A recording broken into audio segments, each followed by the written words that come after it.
Hello বন্ধুরা, welcome back ভিলুকাপের master class সিরিজের আজকে শেষ পর্ব দিয়ে আজকে একটা শেষ অ্যাপ্লিকেশন দেখিয়ে আমরা এই সিরিজটা শেষ করব আপাতত। তাহলে আমরা আগে ভিলুকাপে তোমরা আগের এপিসোডই দেখিয়েছি। আগে ভিলুকাপে আমরা 4টে এপিসোড করেছিলাম ভিলুকাপের ওপর, ভিলুকাপের নানা রকম অ্যাপ্লিকেশনের ওপর। সেটা হচ্ছে এপিসোড নাম্বার 62, তারপরে করিয়েছিলাম এপিসোড নাম্বার 95, তারপরে করিয়েছিলাম এপিসোড নাম্বার 104, তারপরে করেছিলাম এপিসোড নাম্বার 118। আর এবারে যে মাস্টার ক্লাস সিরিজটা করাচ্ছি সেটা হচ্ছে এপিসোড নাম্বার 146 থেকে শুরু হয়েছিল। 146, 147, 148, 149, আজকে হবে এপিসোড 149 দিয়ে আমরা এই সিরিজটাকে শেষ করব। তো আজকে যেটা করাবো ভিলুকাপের সঙ্গে আর একটা অ্যাপ্লিকেশান যোগ করে ভিলুকাপের সঙ্গে কীভাবে মার্চ করে একটা অ্যাপ্লিকেশান সেটা দেখাবো। সেটা মনে করো এতদিন আমরা যেটা প্রোডাক্ট আইডির ওপর এখানে যেটা করছিলাম, প্রোডাক্ট আইডি তার উপর আইটেমের ভ্যালু বার করছিলাম বা আইটেম, তাহলে একটা ভিলুকাপ দিয়ে আমি একটা ভ্যালু বার করছিলাম। এখানেও আজকে প্রোডাক্ট আইডি নিইনি, এখানে আইটেম নিয়েছি। মনে করো আইটেম নিয়েছি, আইটেম, আর তার এগেনস্টে এখানে দেখিয়েছি এপ্রিল মাসে আমার টোটাল সেলটা এখানে বলতে হবে। তাহলে আমাকে এখানে ফর্মুলা কি হবে? ফর্মুলা হবে যেটা, সেটা হচ্ছে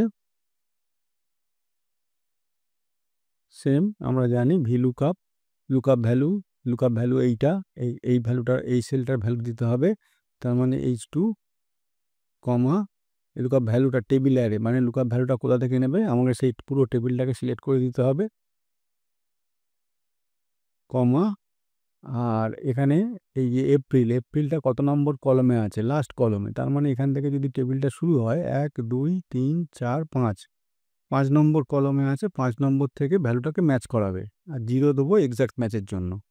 তাহলে টোটাল টেবিলটার প্রথমে H2-তে যাবে। H2-তে দেখবে এখানে লেখা রয়েছে, এখানে লেখা রয়েছে টি। তাহলে টিটা কোথা থেকে খুঁজবে? এই যে টেবিলটা সিলেক্ট করে দিয়েছি, এখানে দেখবে টি কোথায় আছে, এক বা একাধিক জায়গায় থাকতে পারে। তারপরে সেই টি এর রেসপেক্টে এখানে এসে লাস্ট ভ্যালুটা এখান থেকে চুজ করবে, আমাদের দেখাবে। দেখো এখানে এবার মজার জিনিস যেটা আজকে এখানে তোমাদের দেখাবো সেটা হচ্ছে টি। এই যে টি এখানে লিখেছি, হাইলাইট করে দিই তাহলে তোমাদের বুঝতে সুবিধা হবে। মনে করো টি যেটা লেখা হয়েছে, টি এখানে একটা আছে 17, আর এই একটা টি আছে যেটা হচ্ছে 25। আমাদের এখানে দিল 25, মানে দ্বিতীয় ভ্যালুটা, প্রথম ভ্যালুটা দেখালো না। কেন দেখালো না সেটাই আজকে, তার মানে এখানে একটা এরর হচ্ছে, কিছু একটা এরর হচ্ছে, সেটাই আজকে কীভাবে ক্লিয়ার করা যায় সেটাই তোমাদের দেখাবো অন্য একটা ফর্মুলা ভিলুকাপের মধ্যে ইন্টিগ্রেট করে। দেখা যাবে আসল ব্যাপারটা হচ্ছে, মনে করো এই যে টি এখানে লেখা আছে, কোনো কারণে টি লেখাটা এটা লেখার পর কোনো কারণে স্পেস পড়ে গেল। যদি আমি এখানে ক্লিক করি, দেখো এই ব্লিঙ্কটা কতটা পরে হচ্ছে, ভালো করে দেখো, 2-3টে স্পেসের পরে ব্লিঙ্কটা হচ্ছে। তার মানে অ্যাকচুয়ালি শব্দটা ওখানে যখন এখানে ফর্মুলা ওখানে সার্চ করছে টিটাকে মিলছে না। আবার যদি নিচের টিটা যাই, এখানে যদি যাই, মনে করো এইটা, এই দেখো টি এর ঠিক পাশে ব্লিঙ্ক করছে। তার মানে এখানে স্পেসটা কাউন্ট হয়নি, আগেরটায় স্পেসটা অ্যাটলিস্ট দুটো স্পেস কাউন্ট হয়ে গেছিলো। তার মানে আমি যখন এই ফর্মুলায় যখন ম্যাচ করাচ্ছি, সেই ম্যাচ করানোর সময় ও যেখানে এক্স্যাক্ট ম্যাচ হচ্ছে, আমি 0 প্রেস করেছি না এই ফর্মুলাটায়, এখানে 0 প্রেস করেছি মানে এক্স্যাক্ট ম্যাচ। তাহলে এক্স্যাক্ট যেখানে ম্যাচ হচ্ছে সেইটা নিচ্ছে, দ্বিতীয়টা নিচ্ছে না। অন্য কিছু হলে দিচ্ছে না। মনে করো এই টি, এই যে এখানে স্পেস, এখানে এত দূর এখানে ব্লিঙ্ক করছে, তার মানে মাঝখানে দুটো স্পেস পড়ে গেছে।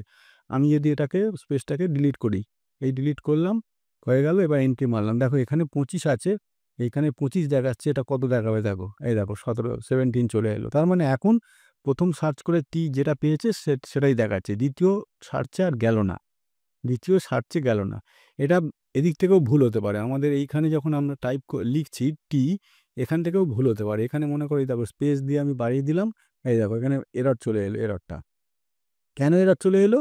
না এইখানে আমার টাইপিংয়ের সময় 2-3টে স্পেস পড়ে গেছে, সেই জন্য এক্স্যাক্ট ম্যাচ করার সময় এক্স্যাক্ট ম্যাচ কারোর সঙ্গে হচ্ছে না। কারণ ওইখানে যে টিগুলো আছে, এই একটা টি লেখা আর এই একটা টি লেখা, এই দুটো লেখায় কিন্তু কোনো স্পেস দিয়ে জায়গাটাকে বাড়ানো নেই। মানে শব্দটা টি প্লাস 3টে স্পেস, এইটা ব্যাপারটা নয়, শুধু টি করা আছে, তার ফলে ম্যাচ হচ্ছে না, ফর্মুলাটাকে এরর দেখালো। তাহলে আমাদের ভুলটা এদিক থেকেও হতে পারে, এদিক থেকেও হতে পারে। আবার মনে করো আরেকটা আমি উদাহরণ দেখাই, এখানে শোল্ডার, মনে করো এখানে শোল্ডার, এই শোল্ডার আছে, আমি এটাকে কালারিং করে দিই আগে, শোল্ডার, আর এই একটা শোল্ডার আছে, ঠিক আছে। এইবার দেখো এইখানে শোল্ডার, তো আমি এখানে যদি শোল্ডার লিখি,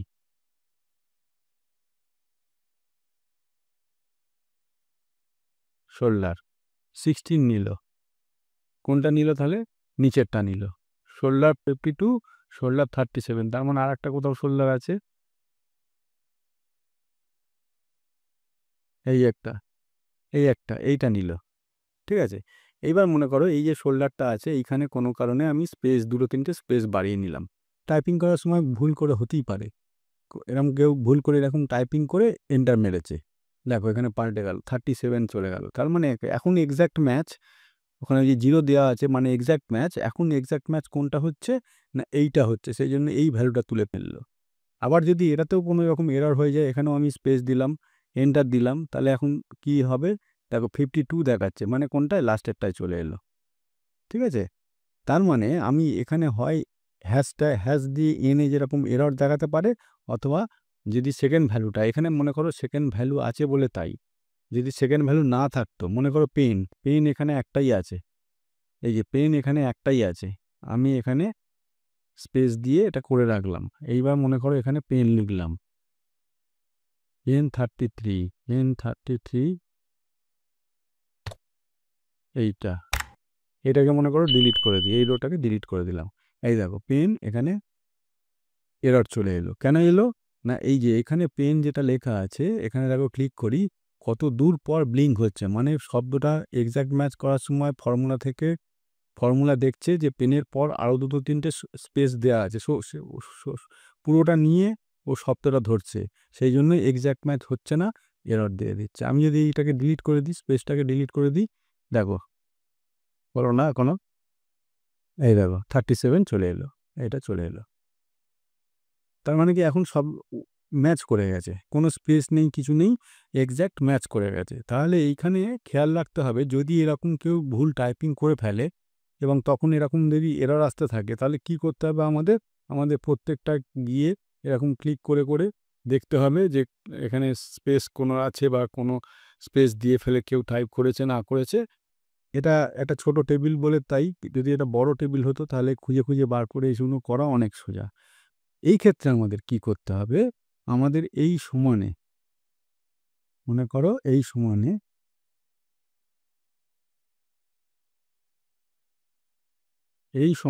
আমরা একটা ভ্যালু, একটা ফর্মুলা অ্যাপ্লাই করব, সেটা হচ্ছে trim, TRIM equal to trim. এবার আমি এই প্রথমটাকে চুজ করে দিলাম, ঠিক আছে, চুজ করে ব্র্যাকেট দিয়ে এন্টার, দেখো ট্রিম কি করলো, যদি কোনো রকম স্পেস দিয়ে কোনো এরর হয়ে থাকে সেটাকে ট্রিম করে কেটে দিল, আমরা যেমন ভিডিও ট্রিম করি সে একই এখানেও ঠিক তাই। এবার এটা হয়ে যাওয়ার পর এটাকে টেনে দেবো, শেষ পর্যন্ত টেনে দেবো, মানে ফর্মুলাটা ড্র্যাগ অ্যান্ড ড্রপ করে দেবো, প্রত্যেকটা এখান থেকে নিয়ে কারেকশান করে দিল, প্রত্যেকটা কারেকশান হয়ে গেল। এখন কি করব, এইটাকে কপি করব, এই পুরোটাকে কপি করে এখানে রাইট ক্লিক করব, রাইট ক্লিক করে তবে এখানে পেস্ট ভ্যালু বলে যে অপশানটা আছে, যে পেস্ট ভ্যালু, এইখানটা এই ভ্যালুতে পেস্ট করে দেবো। এবার যদি এখানে কোনো প্রবলেম থাকে এটা শুধরে যাবে, যে কোনোটায় ক্লিক করে দেখো, আর কোনো রকম প্রবলেম নেই, সব একদম যেখানে সব ওয়ার্ডটা শেষ হয়েছে, লেটারটা শেষ হয়েছে, তার ঠিক পরেই ব্লিঙ্ক করছে, আর কোথাও ওরকম নেই, এই শোল্ডার দেখো, ঠিক আছে, আর কোনো নেই, মানে আমাকে ট্রিম ফর্মুলা দিয়ে আমি এই যে স্পেসে নিয়ে যে প্রবলেমটা হচ্ছিল সেটাকে আমি শুধরে নিলাম। এখন এইখানে আমি যে মুহূর্তে আমি টাইপ করব, টেবিলের প্রথম যে ভ্যালুটা আছে সেটা দেখাবে, পেন একাধিক জায়গায় থাকতে পারে, কিন্তু প্রথম যে ভ্যালুটা আছে সেটা এখানে দেখিয়ে দেবে।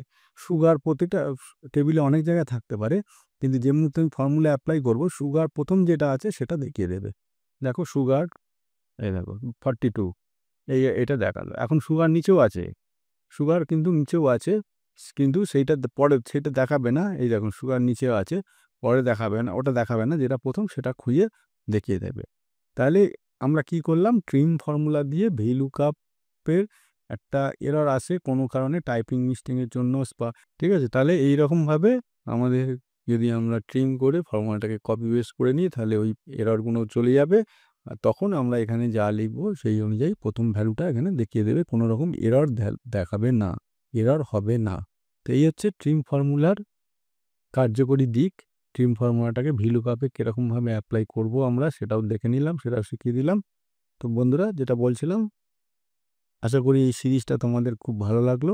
ভিলুকআপের মাস্টার ক্লাস সিরিজ, এর সঙ্গে পুরনো যে 4টে আছে সেটাও তোমাদের ভালো লাগছে। যারা দেখোনি দেখে নিও, প্র্যাকটিস করার জন্য বাড়িতে কাজে লাগবে।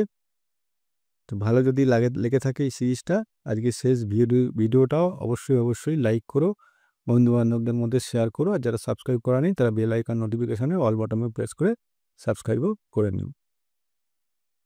তো আজকে এই পর্যন্ত বন্ধুরা, পরের দিন হয়তো আমরা আবার নতুন সিরিজ, নতুন কিছু নিয়ে, শর্ট সিরিজ নিয়ে আমরা তোমাদের সামনে ফিরে আসছি।